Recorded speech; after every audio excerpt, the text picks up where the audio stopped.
แล้วไปไปไป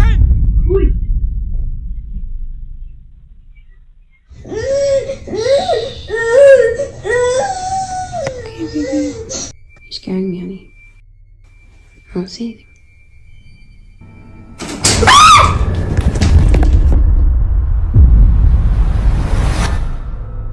Ang video ito ay recorded ng isang security guard na nagtatrabaho sa isang sementeryo. Isang gabi ni-record nito ang crematorium na malapit sa libingan na pinagtatrabahuan niya para sa kanyang bayaw. Dahil nga sa nakakaramdam siya ng kilabot sa tuwing gumagabi sa lugar na ito, ay gusto niyang ipakita kung bakit ayaw na ayaw niyang magpatrolya sa crematorium. They turn off automatically at a certain hour. And I'll tell you right now, I'm gonna walk you through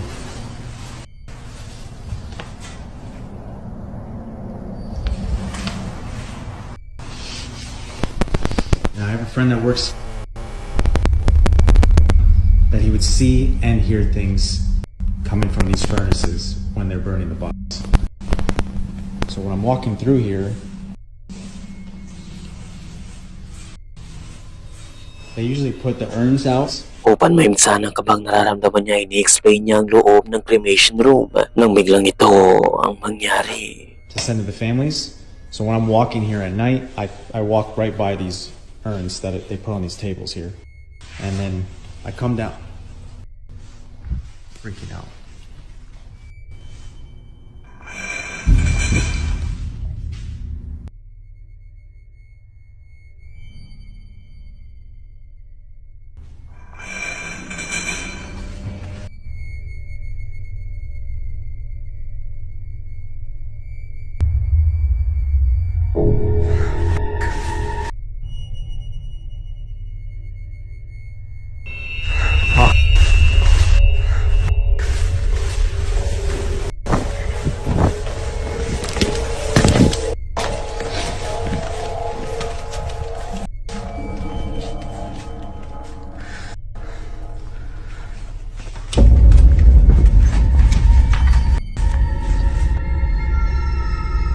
Ang paglalakad pa nga lang sa cremation room sa mga oras na yun ay talagang nakapangingilapot. Pero kung napansin mo bago pa man ang nakunan niyang video ay may nakunan pa itong kakaiba. May na-pick up ang microphone nito na malalakas na tapping sound na nagmumula sa paligid.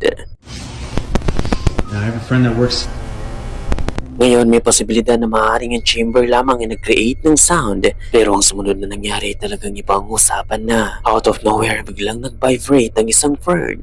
Makikitang isa lamang sa mga ito ang gumagalaw. Unti-unting umaangat ang takip nito. Dahil rito hindi na nga siya nakapagpigil at agad na ngang tumakbo. Pero hindi pa dyan nagtatapos dahil habang mabilis siyang papalabas sa loob, na bigla na lamang may humawi ng plastic curtain.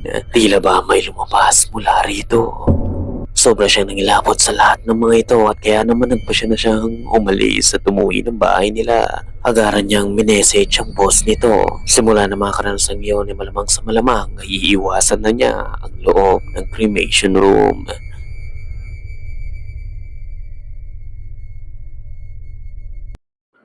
Doppelganger.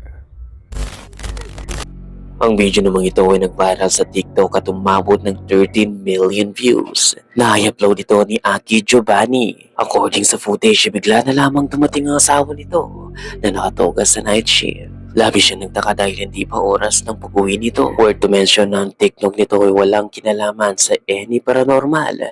Ina-upload lamang nito ang masasayang araw nila kasama ang anak nito. Magpagayon pa man ay may kaisa-isa itong video na talagang nagbigay ng kilabot. Panoorin mo ang actual footage na nakuna ng CCTV.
Habang nakahiga na si Aki, bigla na lamang nabukas ang pintuan at bumungad sa kanya ang asawa nito.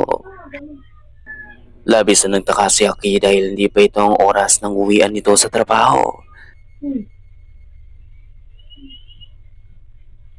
Dahil sa hindi nga ito sumasagot sa tanong niya, agad niya itong sinundan.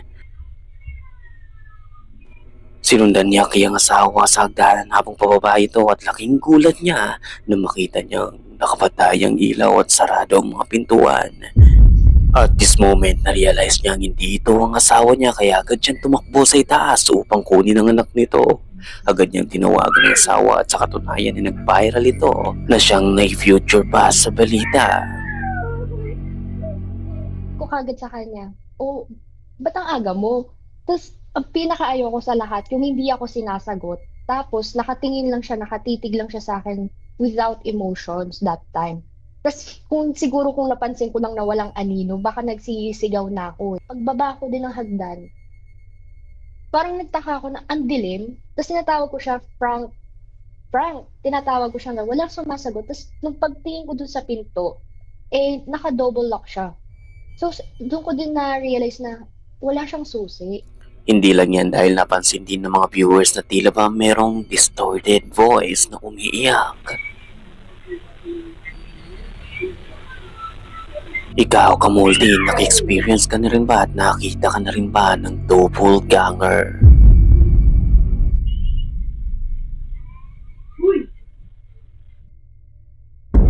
Temple Run. Ang mga explorer na ito mula sa Thailand ay pumasok sa di umano'y haunted temple. ใจเย็นๆนะใจเย็น ไหน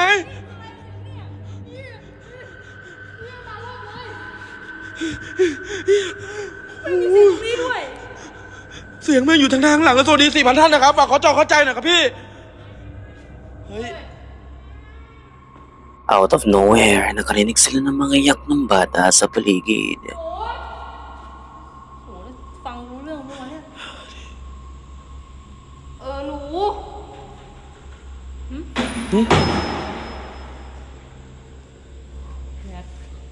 แรด เสียงตรงนี้เหรอ แรด เสียงที่เมนเหรอ รอบแรก ประตูมัน เปิดอยู่ไม่ใช่เหรอพี่ ไปเพจพี่ Hinanap nila ito kung saan ito nagmumula nang biglang ito ang makikita nila. ไปเพจดีกว่าพี่ ไปเพจดีกว่า ไปเพจ เฮ้ย มีร่างดำเดินมาจริงด้วยพี่ ไปเพจแล้ว ไป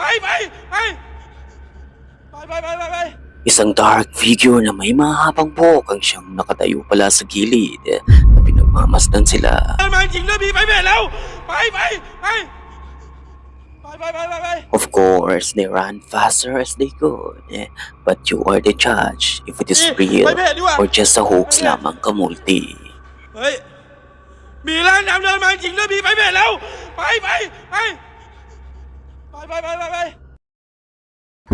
Night of Terror. Sa video ito makikita ang isang ina na nire-record ng anak nito na tila ba nakakaranas ng bangungot.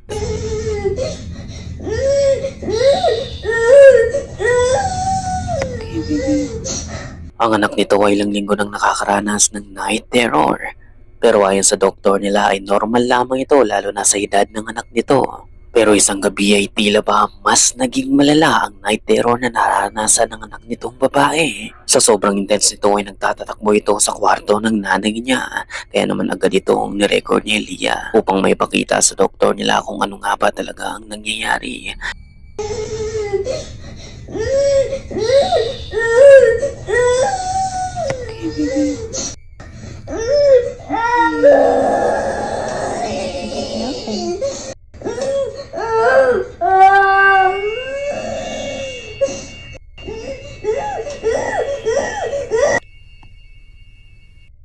I'm scared. Scared? Are we scared, baby?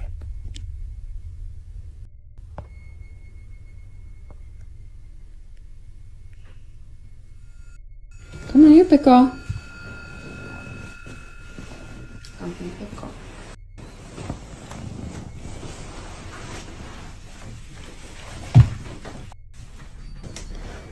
Come, pickle.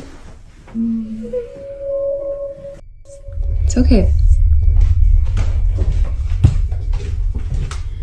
There's the vent right there, baby. See? The vent pushes the door. You're fine, okay? Are you a big girl?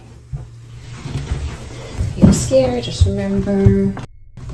Baby Lenny's here, Mommy's here. We're all gonna be together in the same house. It's gonna be okay. Let's go to bed.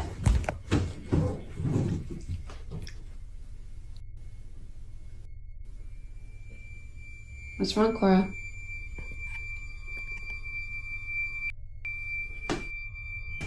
What are you afraid of? You're scaring me, honey. I don't see anything.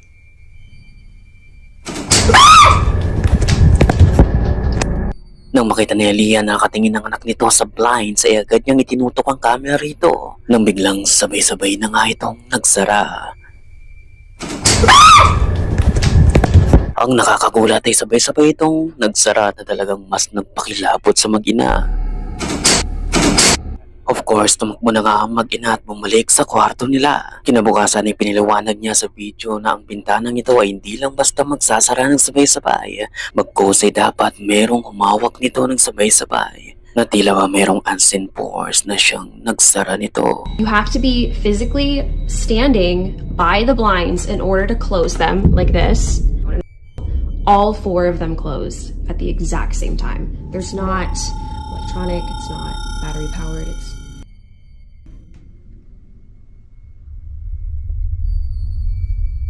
that's not creepy.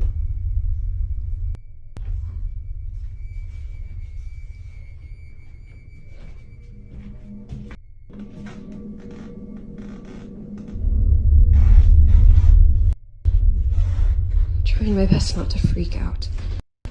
So, to close these... Habang ni-explain ito kung paano nagsara ang blinds, bigla namang unti-unting nagbukas ang pintuan. Nakakatakot nga ito given sa naranasan nila last night. Pero hindi lang yan dahil i-explain din niya kung ano ang nakita niya habang nagsasara ang pintuan. So, the AC was not on when the door closed.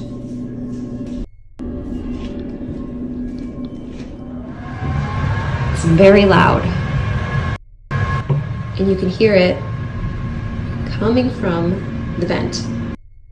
The air vent could not have pushed this door closed in that other video because the air was not on, the AC was not on. Nung gabi nagsara ang pintuan ay akala niya nakabukas ang aircon. Pero hindi pala ito nakabukas kaya naman nagkamali siya na ito ang dahilan ng kusang pagsasara nito. There's the vent right there, baby. See? The vent. Kinumpare din ito ang bot sound na nakunan ng bot clip. It's okay. Kung hindi ang AC ang may kagagawa ng pagsara ng pintuan, ay ano? Ang mga karanasang ito ay talagang nagbigay ng kilabot sa babae. Pero sigurado na siyang hindi lang basta nightmare ang nararanasan ng anak nitong babae. Dahil may culprit dito. Sa ngayon ay hindi na muna niya pinapatulog ang anak nito sa kwarto niya. Sa ngayon ay sabay na silang natutulog hanggat hindi pa malinaw at kung paano nila ito sosolusyonan. Until further updates mga kamulti, this one remain a mystery.